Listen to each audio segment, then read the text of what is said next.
see better border security. None of it's going to be perfect. And we're going to go, that's pretty good, I guess. The economy is going to improve. Maybe many of you noticed the market crashing today because people are scared Kamala's going to win. Yeah, the bull are now going, actually, if Trump wins, it's probably going to be mostly the same. Nothing crazy happens. Dave Ramsey did this interview with Theo Vaughn, and Theo Vaun was asking him like financial advice, and I remember Dave Ramsey going, I've made money and lost money under all presidents. So I think there is a level of it's not as hysterical as people who make money off of politics believe it's going to be.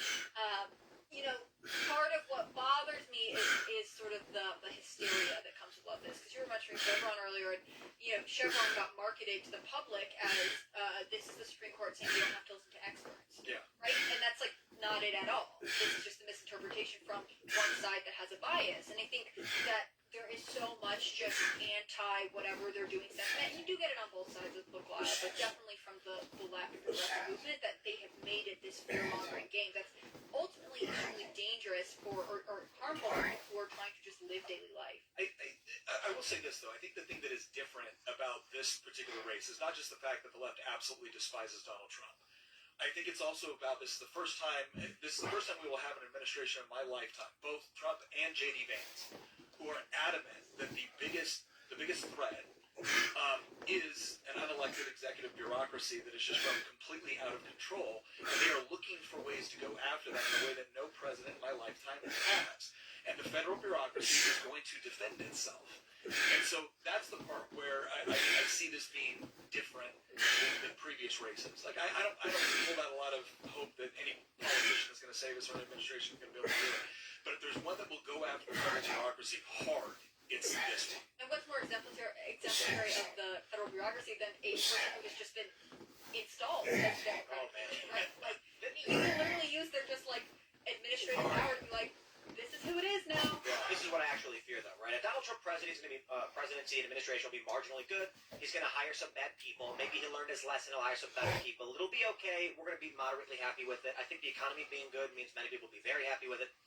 Kamala Harris has no policy positions on her website. Nope. She's not received a single vote. She was installed. And they're showing polls within the margin of error of beating Trump. And if that happens, that's what really scares me. This is the powers that be saying, can we enact Chinese communist-style governance in the United States? Because if Kamala Harris wins, that's what it is. And it's unfortunate that it really comes down to Trump and oblivion. And I don't mean to say that Kamala Harris is going to be like Hitler or anything like that, although some guy from Splinter News, which used to be Fusion where I worked, actually believed my over-the-top tweet where I said she'd start 800 wars. He thought it was real because they're not smart people. What I mean is, Kamala Harris winning signals the end of the Republic. Yeah. I really do think if Kamala wins, you're going to wake up and you're going to buy bread. You're going to wake up, you're going to go to the store and get milk, bread, and eggs. You're going to turn on the TV and you're going to watch your Fox News or your Newsmax or your ABC, whatever it is you're watching. Kamala will be president. There will be expansion of war. There will be mass spending, and you will have no say and no power over it. It will not be a dramatic overnight end. People will not be rounded up and put in camps. None of that. It's just going to be the beginning of the end of the Republic, which is no more representation by the people. I think that's right. And we're seeing no representation by the people in the Democrat Party. And you also are seeing something which is fascinating, which is all of these Democrats saying, and it's a good thing. Yeah. And we like it this way. And please tell us what to do. Beat us some more. That is what we are into. Can we also acknowledge too that when you talk about the reason why they were so upset about Chevron, this whole idea of the experts now, that's always been the progressive objective. If you go all the way back to Woodrow Wilson, right? You have the president of Yale University who believed, or was it Princeton? Sorry. What we need is wise experts within the bureaucracy that are going to run the country, and the Constitution stands in the way because it has all these checks on federal power. So this idea of experts running their life, managing the economy, that's the objective. It's not and the executive branch has been, what's the word? Agglomerating power? Is that it? Accumulating power for decades and decades and decades. I remember when they put through the Patriot Act, and I was just like, this is a horrifying accumulation of power. And this was actually something great that Democrats gifted us in the first Trump administration. They say when God closes a door, he opens a window. Donald Trump being curtailed meant they were setting precedent against the power of the executive branch, often in bad ways, but in some ways still acceptable. So this means that, hopefully, after another the Trump administration, we can set some standards and say, hey, here are the precedents set. But again, that being said, we've still seen Steve Bannon, and this is through Congress, go to jail, the DOJ deciding that Bannon and Peter Navarro should go to jail, and Merrick Garland should not. So the challenge is, as much as I'm hoping to see a real curtailing of expanding executive authority, Democrats just abuse the system when they're in the executive branch anyway, and Republicans don't stop them. No, I think that is absolutely the case, and that's why I feel. I don't know. I feel like something's different this time, and in part it's because, like, look, I'm part of that classical liberal group where I want to save the republic and I want to curtail federal power. But I also think we're in a situation right now where somebody on the right feel as if it's no longer good enough to say, well, imagine if we were in power and we did this. It's like, yeah, we've been saying that for decades. The left will be happy to use the curtailing power, the Constitution to curtail federal power when it doesn't suit them. And they will come right in and completely ignore it and rely on a federal bureaucracy, a electronic media, higher education. They will rely on all of that to back their play. Because they're the good guys. So when they do it for good and noble purposes, when we do it, it's a violation of the constitutional process. Thanks for checking out this clip from Timcast IRL. Make sure to watch the show live Monday through Friday at 8 p.m. Subscribe to this channel.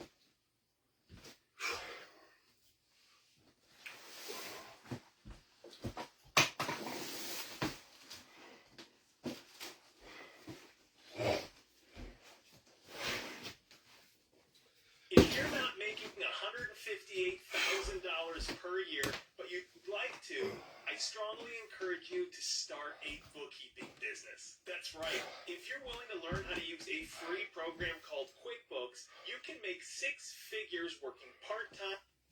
From Forbes, Kamala crash. Trump blames Harris for stock market downturn. In case you missed it, Wall Street's fear gauge, the VIX, its highest levels since the pandemic market plunge in 2020. We've got, where do we have this one? Washington Post, Dow sinks more than 1,000 points in global market sell-off. And for good measure, where's my phone? Oh, it's my phone's right from me. Well, let me just disclose what I'm currently down today. $18,000. I'm not a big stock market guy. I don't have very much in there. But that's my losses for the day, thanks to, I do believe, Kamala Harris and Joe Biden. This is the administration that is currently in. It is their policies. They've been spending money like crazy on just total garbage, like the Ukraine war. It's no surprise we're going to see hyperinflation. They've been paying off student loan debts, even though the Supreme Court said not to. They are dumping your money into the market. And I don't mean in a way that would actually bring prices down. I'm saying they're causing hyperinflation by just spending like lunatics. But there was an interesting point Trump truthed out. When the polls started suggesting Kamala was going to win, the market starts going down. And it's not the only factor. Obviously, the jobs report Shit. The fact that jobs are supposed to be way higher. The jobs report, I think, that was ridiculous. It was supposed to be 117. Very, very low. I think it's fair to say that when people believe Kamala's going to win, they sell. They're concerned that if they're in the market, plus with this downturn, it causes panic. If polls start showing Trump is winning, the market's going to people are going to want to. A Trump administration will make your 401k better. As it did last time. Do I have the tweet up here? I gotta find it. Let's see. Here we go. From Real Development CFA, your 401k is getting unburdened from what has been. Sure is. Yeah. There was a report from Goldman Sachs that came out on the 4th that said it raised the likelihood that we'll see a recession in the next 12 months from, I think it was 15 to 25%. Yeah. And I think this is really going to weigh heavily on voters' minds, especially young voters to go to the polls. Of course, retirees, people who are getting ready for that. I'm sure they are thinking about this as well. But they've lived through more elections. Young voters who are, maybe 1 or 2 election cycles in, of being able to cast their own ballot and are trying to plan their financial future. I mean, it really seems telling that one candidate seems to make the stock market happy and one doesn't. And Right. And it's making terrifying. the stock market happy is also making jobs. We have huge unemployment numbers now. What is it, 4.3%? Highest since October 2021. And you have Joe Biden just recently when he was asked what he wanted his legacy to be, and he said that he cured the economy and the environment. And so I think we're just waiting to see what his cure for the environment must be. And look, I I can understand there's a lot of factors going on right now. A lot of stuff that's going on with interest rates in Japan that is causing a lot of people that invest in the U.S. markets from Japan to pull their investments in order to pay back debt because they've there's a ton of stuff. There's a potential looming, like, wider spread war in the Middle East, all of it. But so much of this, here's the one, my major takeaway from all of this is that there are certain economists that predicted stuff like this would happen. They're usually from the Austrian or Chicago school, right? So that's your Mises guys, your Hayek guys, your Friedman guys, your Sol guys. And they always get told by the establishment, oh, they're being ridiculous. This is absurd. That's not going to happen. There is no problem. Inflation is transitory, right? Like all of that. Stop listening to the people that keep telling you everything's okay when Democrats are in charge because Democrats are in charge, and start listening to the economists who said over and over and over again, you can't spend money the way the federal government is doing. You can't print money to create prosperity. You can't engage in the sort of practices that we're engaged in because it will lead to a recession. This isn't mysticism. Right? If you are just printing dollars, if the federal government is throwing hundreds of millions of dollars at the Taliban right now, right? You're going to end up in a bad situation. You know, that story's so wild. Oh my! Sean Ryan was talking about this months ago. The U.S. is just accidentally sending $230 million to the Taliban. Thank God, Accidentally. Thank God Elizabeth Warren, pushed so hard for those 87,000 additional IRS agents in order to make sure that Americans paid their taxes, because otherwise the Taliban would have never gotten their money. My favorite thing is they brought the meme back where it's rockets from Gaza into Israel. Yeah. And then the Iron Dome, and it's like my tax dollars somehow also my tax dollars. Yeah. It's like someone tweeted, in light of the news about the Taliban receiving $230+ million from the U.S. government, I'd like to bring back this meme.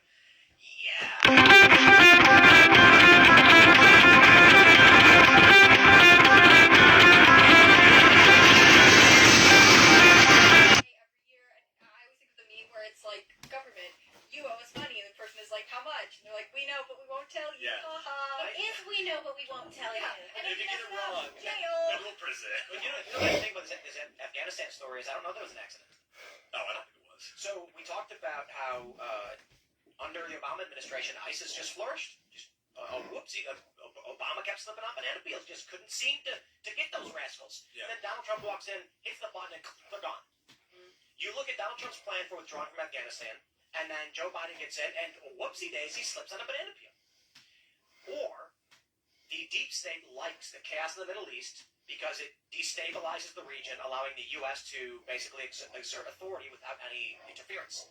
So you go to any one of these nations, and you got to deal with a Gaddafi, and you're like, oh, this Gaddafi guy. Well, now there's no Gaddafi. U.S. is free run of Libya in any way they need to. Not that, like, we're going in there like we are with other countries, but you get rid of a Bashar al-Assad, and then all of a sudden, the U.S. is free reign of Syria, which the U.S. desperately does want. So I have to wonder if they weren't accidentally sending hundreds of millions of dollars to the Taliban. Yeah, like maybe they just wanted to send. But the thing, too, is after we left Afghanistan in a very bad way, the Biden administration said that they were going to help rebuild the region. So they said they were going to give a lot of money to the Taliban, and then they didn't say the Taliban, they said Afghanistan. Yeah. But Right. the Just running Taliban the was in place. charge of it. So I don't think it was a mistake. I think it was an intentional thing, and they just... The biblical solution to wealth preservation is explained in this free info kit from Birch Gold Group. Hi, I'm Lance Wallnau, Christian author and evangelical leader. They just don't like the framing now. I think that's accurate. I think one of the things that I appreciated, I remember when Trump first got into office, one of the biggest concerns was, we're going to have World War III, we're going to have this, we're going to have that. And then all of a sudden, lo and behold, we get involved in the fewest, actual large-scale conflicts of, any president in recent history. And the difference is that it wasn't that Donald Trump was afraid to use the U.S. military when it was perhaps appropriate or necessary. The difference is that he understood the difference between a punitive expedition and spending 20 years trying to rebuild a country in our own image. Right? He wasn't interested in the latter. He was interested in the former. He want to screw around. Again, the bombing of the embassy in Iraq and Baghdad was a perfect example of this. Was his response, okay, we know Iran is behind this. We know the Islamic Republican Guard is financing this and strategizing with people to do this. Let's invade Iran and try to set up a parliamentary democracy. No, it was, who was in charge? I'm killing that guy. And lo and behold, Iran was like, oh, this is different. This is not beneficial to the people in power. Because he's not killing a bunch of civilians in Tehran in order to send a message to the Ayatollah. He's killing people within the inner circle of the Ayatollah. That sends a very, very different message because, quite frankly, in the Middle East, strength is respected. But it has to be strength and it has to be power directed at the people who actually hold That's power, what not their Trump civilian. That's why Trump was so good at that. But to be fair, I think strength is generally respected. You look at domestic policy, and you look at the UK, you look at the United States. Why is it that the far left will get away with the acts of violence they commit while we desperately beg for accountability? Why is it that Steve Bannon and Peter Navarro had to go to prison and Merrick Garland does not? Well, it's because Democrats are willing to use power, Republicans are not. So if you're not willing to use the power vested in you by the American public when you actually get it, don't be surprised if Democrats, even when they're out, when they're in the minority, they're going to still do whatever they want. Yeah. Yes. Well, I'm glad we're all in agreement. So Do you remember, I was just looking up this old clip. You remember Jared Bernstein, chair of the Council of Economic Advisors from Joe Biden, Oh who yes. said the government definitely prints money and definitely lends that money by selling bonds. Remember that whole He clip? had no idea. He had no idea how what's anything going in the on. economy worked. And now here we are in a massive, What I've been saying for a long time is that these are the grandchildren of the liberal economic order, and they inherited a system they do not know how to run. correct. And wealth lasts 3 generations. Yeah. So now it is, Well, and they think it's inherently evil. Like I remember I had this we had this argument on the floor of the House of Delegates with somebody who was a trained economist, right? Like she had studied under allegedly trained economists. I mean MIT, the whole deal. She had studied under a Nobel laureate, the whole deal. We're having this whole argument about minimum wage increases, and I'm arguing like, look, you can't just arbitrarily increase the price of something and not expect there to be negative consequences as a result. And it was like, well, that may sound good in Economics 101, but when you really study it, like, really? So demand curves change when you feel like it because you're a leftist? That's not how reality works. But again, they honestly believe, and I'm watching this trained economist shift from attempting to make an economic argument, right? Again, shift from making an economic argument to, I care about people more than you do. Well, hot damn. If that's how it works, you just got to care more? I think guilt you into doing what you want. I had no idea. What's your experience like working with Democrats on a state level? Because again, we get like the Jamie Raskins, who I think are really trying to hang on to federal positioning, and sometimes I wonder if it's easier for Republicans and Democrats who are kind of looking to do what's best for their state to strike compromises. Not anymore. Not anymore. No. I That's don't been think my so. impression of the parties, at least on the federal level, that they, at one point in their history, had a similar common set of values and goals. They just differed on how they wanted to get there. But that doesn't seem like No, at one point, the Democrats, you could make an argument that they took more of a populist approach with respect to trying to take care of the working man and the whole deal, and I get all of that. The problem is that the Democratic Party got eventually completely co-opted by the leftist ideology. They fundamentally believe, they don't come out and say it, right, but they fundamentally believe the way that Marx explained the world. There's oppressors, there's oppressed, and their job, their duty is to stick up for the oppressed. And the only way they can do that is by seizing more power. And the main enemy is, whether it's free market economics, whether it's traditional family, it's anything that stands in the way of them perfecting society and taking care of people who desperately need them. And so the end result is that I'm not talking with somebody, we're no longer dealing with the Democratic Party that wants to argue over the top marginal income tax rate. We're talking about people that fundamentally believe that the United States needs to be recreated in a totally different image of what it actually was. right. And so is that now, are there people within the Democratic Party and at the state level that think all this, cultural stuff, like with Drag Queen Story, was nonsense, and they don't want to seize the means of production? Sure. And you know what they do? They sit there quietly, they shut up, and they vote the way that they're told to vote, because otherwise they'll get a primary challenge and they'll lose. Before I jump to our next story, I want to give a shout out to Matt Gates, who posted a very flattering video clip, and I really do appreciate it. Matt, we're huge fans. And he writes, the Timcast audience is so fire, they will literally stop on a highway meeting to say, hey, thanks for your support and your vote today, Joe. It's 14 seconds. Check this out. What's up, man? Matt, Nice to meet you, Joe. I have to say this is all we see you talk about it. I always feel like doing Tipcast, man. Oh, dude, it is an honor, Representative Gates. He's my favorite member of Congress because he bucks the system. He challenges it. He actually stands up for what regular people have been asking someone to do. I don't know that it always works out perfectly. Speaker Johnson is not perfect, but telling McCarthy, telling the IOU machine, this backroom dealing that we're not going to play this game anymore was one of the most epic things I've ever seen. and Matt also does a tremendously great job in general with understanding what regular people actually want. So it was an honor and privilege to see that video clip, and I really appreciate it. He's effectively making a meme now, because he's mentioned it twice, I think, where the Timcast people always come up to me, and so he posts a video. Thanks for watching this clip from Timcast IRL. Make sure to check out the live show Monday through Friday at 8 p.m. on this channel. Subscribe and we'll see you all there. 23, 24, 25.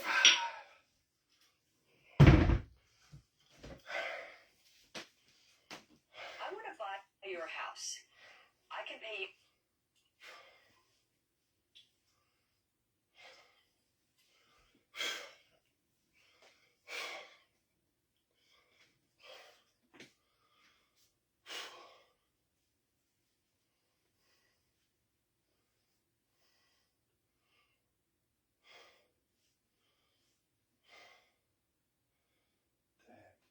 No way. That's awesome. In your face, Google.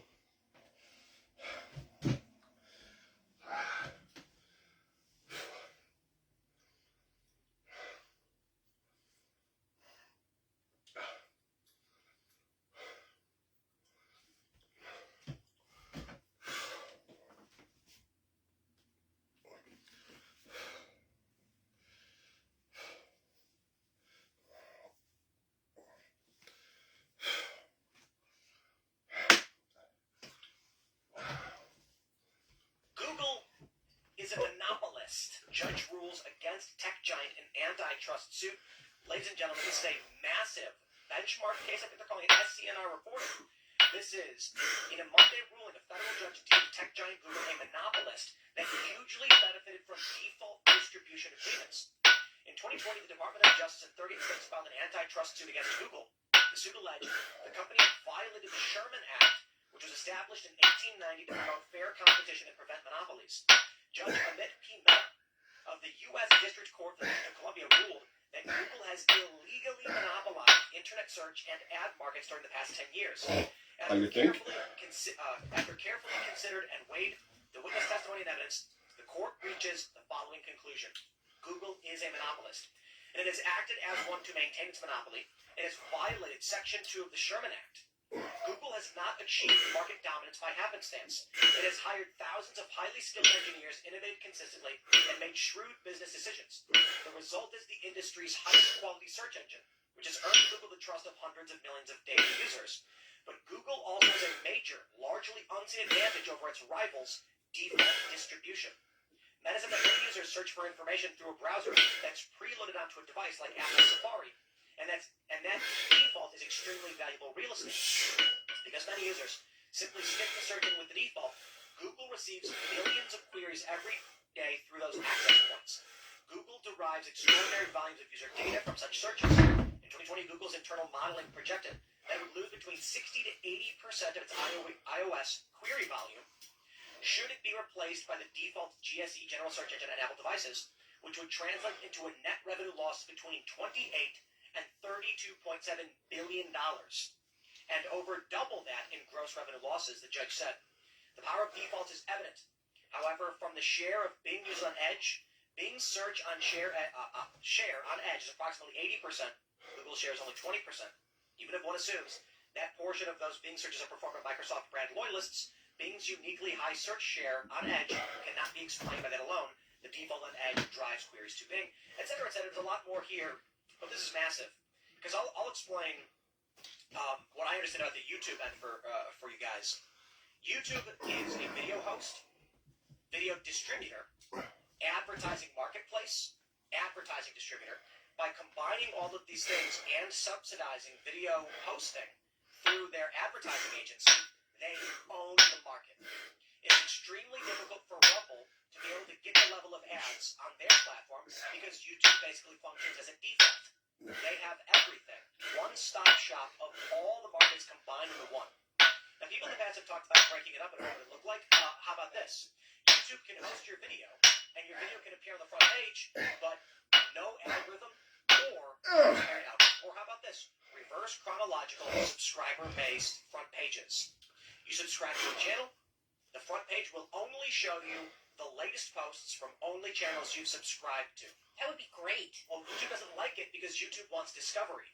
I don't like Discovery. I just want to see what I subscribe to. That's why I subscribe to it. Yep, and so that would rely more on sharing and word of mouth and advertising, which is the normal way to do things. What's happened now is people are like, I subscribe to Timcast IRL, I watch every single night, and it's not on my front page, and it's difficult to find.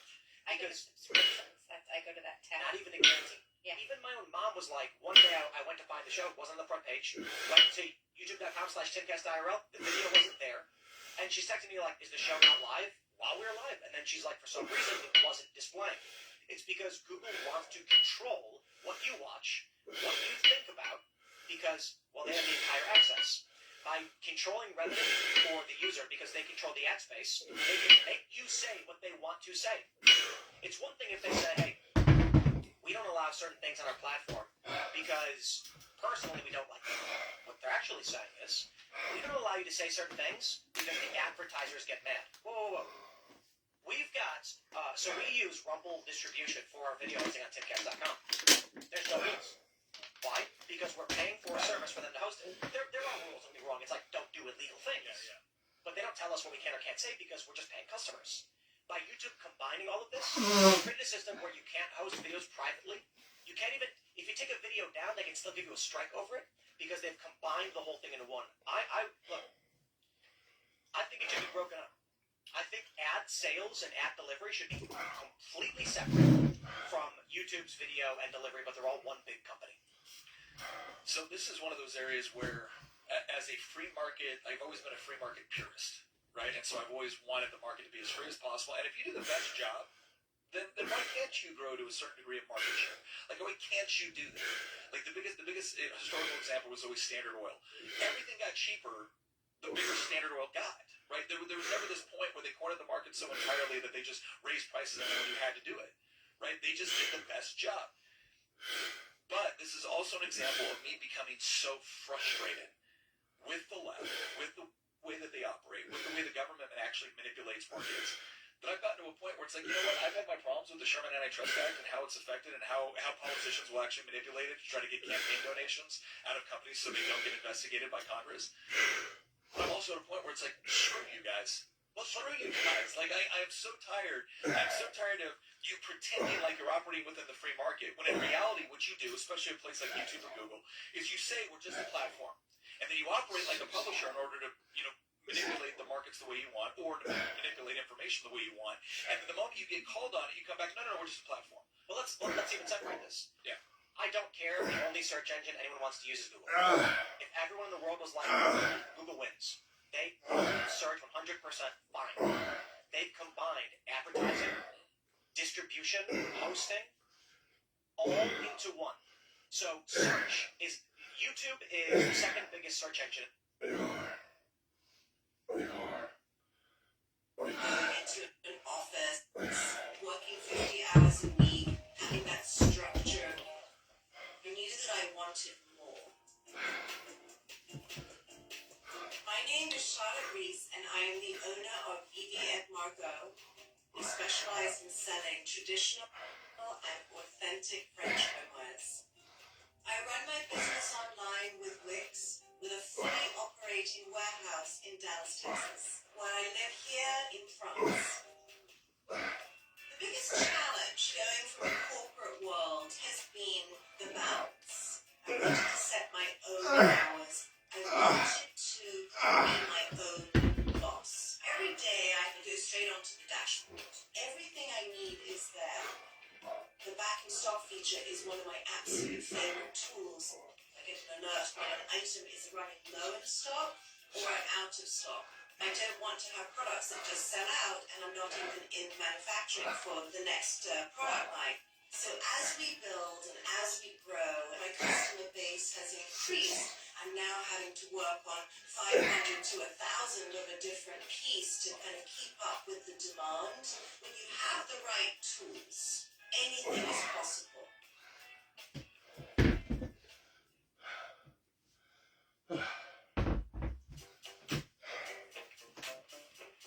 Hi, I'm Brenda. Let's talk Botox Cosmetic. I'm going to answer a few of your most popular questions. it's not a monopoly to have the biggest search engine. I don't care. But then when Google defaults their own app delivery, ad sales, and combines all of it into one, now you can't compete. Master Redfield, how you doing, sir? So it used to be that if you were on TV, there were multiple ads. Yeah, if you got your message earlier. I would love to go to that too, but this Build Back Better program they were talking about 4 years. I started almost 4 years ago. Hasn't really worked out well for me. So don't really have the extra money. I'm going across the street. Now it's just Google. Because if you want to sell, it's going to be Google ads or YouTube ads. That's where people do everything. I mean, massive spending on social media. YouTube is running all of it in one. You break those apart, let it be its own company, and then what do you end up having? If Google AdSense or AdWords, like two different things, if they were separate companies, they would not be saying, we only deliver to YouTube. That's a ridiculous thing, right? You'd go to a digital ad distribution and say, where will you distribute my content? And they'll say, here's a list of online video distribution sites that we sell to. It includes YouTube, it includes video, it includes Minds, it includes Rumble, it includes BitChute, it includes X. And here are the rates per platform. You could then be like, I trust you to algorithmically or through a human. Here's my budget of X amount of dollars per month. Distribute them where most effective. And if then they came back and said YouTube's most effective, I'd be fine with that. Instead, you go to Google Ads, and it's like, it's YouTube. What else do you want? You're like, that's it? You gotta go to individual. It's true for X. Their distribution, hosting, all these platforms are combining all of these things. The issue, I suppose, is that Google owns all of it and has effectively shut out the rest of the market, causing problems for anyone who tries to get into the space.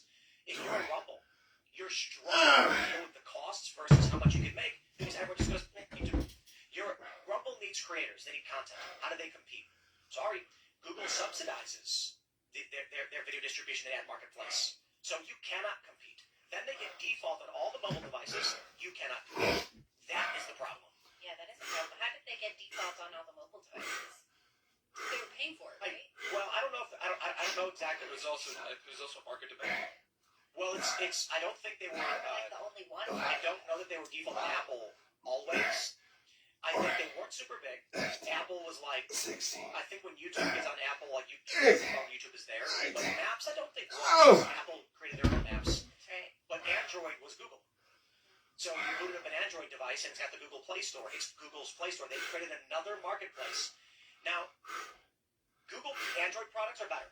You can still go to a website and download an app. Apple's really bad. And so the App Store controls everything. And they got the money. Yep. And they got massive control. This is also another thing that ends up happening, though, right? And this is where, again, this is where I'm sympathetic to the idea of something like antitrust and preventing something. It's not when somebody provides a service incredibly efficiently and effectively so much the customers want it. Like, I don't believe we should deny customers access to something when they want it a certain way.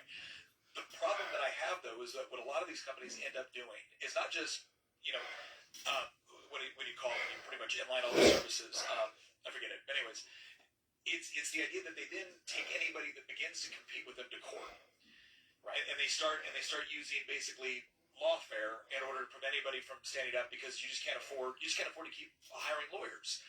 And that's the part where I get very, very frustrated with, again, bigger companies that are trying to prevent their competition. Or what they do is they go to the government and they engage, and they're the ones that write the legislation. They're the ones that write the regulations. They're the ones that write the restrictions. I think, again, going back to that argument I was making earlier about the whole minimum wage thing, of course you had companies like Amazon, they're like, oh, absolutely, we want to drastically increase this. They didn't want to do that out of the kindness of their hearts. They wanted to do it because it makes it harder for startup companies to be able to compete with them in competitive markets. And so they do use the system, either through subsidization, regulation, or whatever it is, in order to prevent their competition. And that's when I believe in, slamming them for it. Yeah, so I wonder if there is a reasonable position where it's the antitrust is only in play when the free market is negatively impacted by the actions of the company. I think that's meant to be the intention. It is. It's hard. It's hard to do it because there will always be political manipulation of the law. And it sucks. Is what it is. It's tough. I say right now, we saw that video back in the day. I think it was who was it? Was it the? It might have been Rico to release this, and I can't. Digiday, I don't know. The Google staff was crying because Donald Trump won. Executives, do you remember who TechCrunch? Who was that? I can't remember who it was. If you want to try Google ultimately Google employees cry for Trump wins. It was from like 2018 or something. Breitbart had the story, and you see Google executives say we can never let this happen again. Yeah. I'm like, this company needs to be broken up. Sorry, bye bye. The guys over at YouTube right now are panicking and calling their boss and being like, should we get rid of Timcast IRL? He's talking bad about us. Yeah, well, that's another reason. If anything bad happens to Timcast IRL, even more reason why it should be broken up. There are a lot of Silicon Valley companies that do this, but I know definitely for Google, they'll have an employee matching benefit. So if they want to make a charitable donation, they'll match it. But I know that conservative members and people who work at Google, and there are some, I'm sure they're the minority, they'll ask for this and they'll be denied. They're like, oh, well, they're not a part of our program. Denied, yeah. They'll say, oh, it's not part of our matching program. There's some issue or whatever. Like, the biggest problem for me for all of this, and again, like I said, Google paid like $20 billion to Apple, annually to basically control, to be the default search engine. They are monopolizing the market, making money of it, which then they use to maintain control of this, and they are completely biased in what they're doing. I went to a YouTube event in the UK several years ago, and someone was invited, and I was hanging out with them, and I got answers. I wasn't an official invitee, but they were like, oh wait, you're here, you should totally come. And a bunch of people that I had known were there. One of the guys from the Young Turks was there. And so it was an issue of like community guidelines. I had been invited by Google to an event in California on anti-extremism, and their concern was that fundamentalist Islam was using YouTube to recruit and bring people to ISIS. And they're like, what do we do? Because some of it's like free speech. They're not really saying anything crazy other than like religion. And everyone gave their ideas. I just basically talked about my experiences covering the news and what I thought. So when I went to the UK, some of the same people were there. I'm sitting down in this room full of a couple hundred people. And the guy on stage starts talking about hate speech guidelines, and in the process makes fun of white people, makes fun of Trump voters, people on the right. I don't know if this might not have been when Trump was in yet. And then so after a while of this, when they were talking about the rules for the platform, I asked a question. I said, define hate speech. And everyone in the room was like, yes, do it. And they were like, and they didn't answer. After like the fifth or sixth time where they were just insulting conservatives and white people, I got up and I was like, dude, I am not doing this. And I walked out, and people were like, oh, he's so mad. And then I had one of the guys from the church was like, what's the problem? And I was like, how are you going to host a conference saying we want to get rid of the toxicity and hate speech, and then have a guy on stage just insult people based on their race? They're like, yeah, but they're white. And I was like, dude, I don't care. I'm like, I don't want to sit in a room where guys just yelling and insulting people. Like, it makes me feel bad. But that's what YouTube was hosting intentionally. When I see that stuff, when I see the Google crime over Trump, I'm like, this company has got deep-seated problems and should not have the authority that it does when it comes to what people see. Because you hear them saying stuff like, we can't let this happen again. And then is it any surprise that people were Googling Donald Trump, but Kamala Harris was coming up? Wait a second, I'll tell you this right now. Everybody listening. Go to youtube.com/TimCastNews. Subscribe, by the way. But take the title of any one of those videos that are on YouTube and put them into Google search. The video will not come up. You cannot search for my morning show on Google. They have stripped it out. Wonder why. Well, Now, real quick, when the last time I did this on IRL, because IRL was blacklisted on Google as well, during the show they removed it, and everyone in chat was like, they removed the blacklist, like, the video started popping back up. This happens to the post-millennial, and also Google search results have changed. It used to be that you could do a Google search and you would get like 20 pages of results. You would get like endless pages of results. Now, if you try and click on the page 10 of results, there's nothing there. Really? They've limited the search function so that you don't get as much as you used to. And when you try and search for post-millennial stories, I will tell you, like, I think I brought it up last week. A couple months ago, the way that I would find old stories is I would just write, keyword, the post-millennial, and the story that I was looking for that I wrote 5 months ago would show up. Yeah. And now it does not show up. It does not show up. Check this out. So I just went to the post-millennial. Jamie Raskin said Trump must be disqualified by Congress if elected. I'm gonna put it right in and Google search it. It doesn't come up. this is true for a lot of. So I'm gonna go to page 10. The new Republic's there. Hey, there's a page 10. I clicked page 10 and stuff came up. Well, there you go. Sometimes it works, I guess. But Yours was not on the. with your own title, it doesn't come up. That's right. That's right. Well, it's so here's the part where I go to the idea, like what is the best legal mechanism to address something like this? Again, are you a platform or are you a publisher? And I think that is a significant distinction, because if you are a publisher, well, there's certain legal obligations that you have, and there's certain legal recourse people have. If you say you're doing one thing and you do something else, if you engage in libel, if you do things like that, if you're a platform, you're a platform, man. But unfortunately, that's what we have with a lot of these social media platforms, is that they are engaging in publishing style behavior, but they get the legal protections of being a platform. And that's wrong. Well, and to be fair with Google, particularly because it's such a huge operation, the algorithm for their search is biased. But I mean, there was that famous study done with Gmail where Republican emails were not making it through. I mean, this issue extends to every aspect of their business, and I tend to agree with you. Like, if you're really good at a service and consumers want to use it, you don't want to block that. On the other hand, do consumers know what they're signing up for when this becomes the default thing? Oh, I agree. There gets to a certain point where it's either quasi violation of contract, because you're advertising that you're doing one thing when really you're doing something else. So there's a fraud component almost, and then it's the whole idea of, are you a publisher or a platform? Because you don't get the protections of a platform if you're not like a publisher. Do you think that there is a version of U.S. history of our future where Google somehow gets broken up? I mean, is it too big to fail at this point? Yeah, I do, and again, I will say it this way. It used to be guys like me would be sitting here going, look, I'm sorry, I'm a purist in X, Y, and Z, and we can't utilize government power to do this. But it's gotten to the point where I'm tired of getting punched in the face constantly. I'm tired of saying, actually, you said something that really stuck with me. I've repeated this a lot, and it was the whole concept of, like, freedom of speech. Do you believe in protecting freedom of speech? My answer is absolutely. And then you said, like, you know what? I used to believe the same thing. I will support your right to freedom of speech no matter what. Now, I will support your right to freedom of speech provided that you believe in protecting people's freedom of speech. If you don't, well, then I'll be happy to respect your wishes and not protect yours, because that's where we're at right now. You don't get to use the same principles and ideals to slam me with it and then use it as protection for yourself. Specifically, if I say I think the income tax should be abolished, and then someone else comes to me and says, well, I think the income tax should be 90%. That's fine. That's free speech. If I say I don't like the income tax, and then you say, I think you should not have a right to speak at all. Yeah. That's anti-free speech. Yes. I don't support that.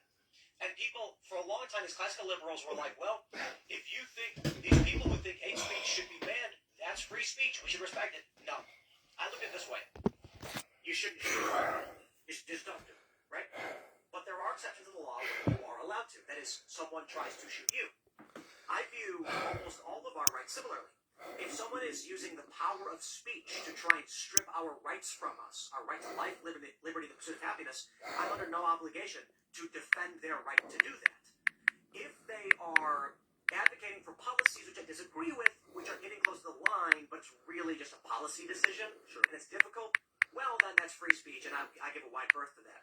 But specifically, and only specifically, if someone is saying you should not be allowed to express your opinions, then I say I will oblige you, and when they censor you, I will clap for you. Yeah. You advocated for this policy. I thought it was horrible. I thought it was a bad idea. I didn't think you should be advocating for that, but you did. And now you want me to come and defend you for it? When you would have used that same power to come after me? Thanks for watching this clip from Timcast IRL. Make sure to check out the live show Monday through Friday at 8 p.m. on this channel. Subscribe, and we'll see you all there.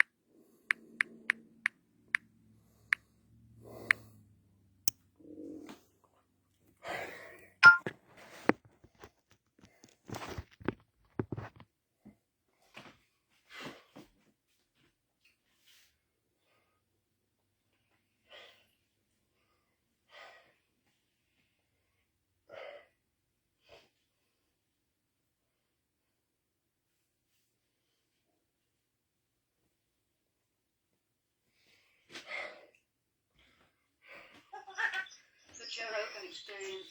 So everybody forever was like, Kamala Harris is the worst vice president. She's the least popular vice president of all time. And then in a moment in time, all of a sudden she's our solution. She's our hero. Everybody's with her. All these social media posts about her. try Googling a negative story on her. You won't find one.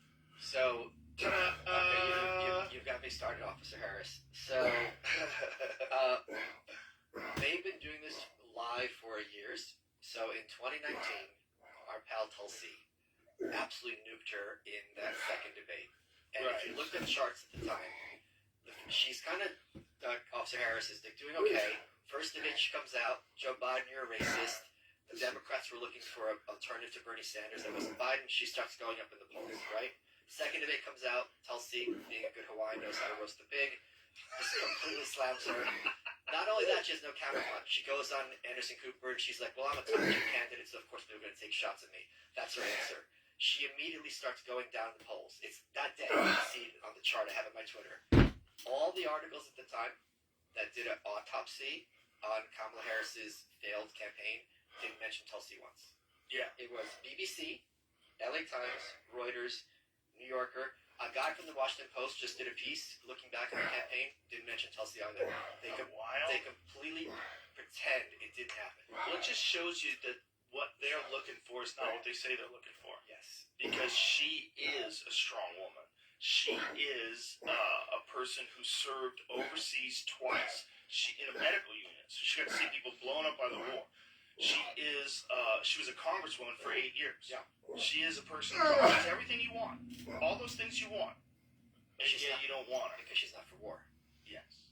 Well, she's also just not willing to play ball. There's a game that's being played, and if you're like, hey, you're not supposed to fucking move the ball. Like, oh, look at this bitch over here. Like, get out of here. You're gonna fuck up our game. It's not real democracy. It's controlled parties. Did you see that piece by Seymour Hersh that dropped over the weekend about the coup? Yes. So explain to people what Seymour Hersh. I don't know if he's right, but he seems to be right a lot, and he was right about the Nord Stream pipeline, right? What I was saying, and a lot of other people are saying, is the big issue is how do you get Biden out of the White House? So here's Biden's case. He's like, look, I got Trump out of the White House last time. I'm only behind 2 or 3 points in the polls. Kamala's polling worse than me, like 8 out of 10 polls. I won these delegates. Why the hell should I back down? And that's a very solid case. Jill, for the first time in her life, people care about her. She matters. As Hunter put it, I have it exactly here. She's a selfish, silly, entitled cunt. That was how Hunter described her. Whoa. Yeah, we have the text. And then all the public pressure, Biden, you gotta drop out, Biden gotta drop out, Biden gotta drop out. Nancy Pelosi's a gangster. I wouldn't want to fuck with her.